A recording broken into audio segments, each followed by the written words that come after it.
રોજનીબેન, મેં તમને આખી વાતમાં કોઈ જગ્યાએ એટલી ટોકા નહીં. મને હતું કે મેં તમને મહેમાન તરીકે બોલાવ્યા છે તો તમારી આખી વાત પૂરી સાંભળવી જોઈએ.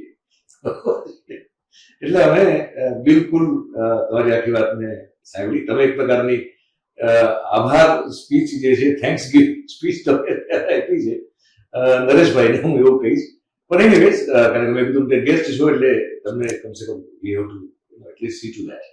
હવે મારો સવાલ એ છે, હવે કયા પુરાણા પ્રશ્નો છે પાટીદાર સમાજના? અને બીજું કે તમે મૂળભૂત રીતે બાય ડિફોલ્ટ કોંગ્રેસી, નરેશભાઈ વિશે એવું કહેવાય કે મૂળ કોંગ્રેસ તરફ કોની વિચારધારા ધરાવતા ખરા, પણ હંમેશા એમને ચૂંટણી લડવાની ઈચ્છા પ્રગટ થાય પછી છેલ્લી ઘડી એમને સામાજિક એક પ્રકારના બંધનના કારણે એમને ટાળવું પડે.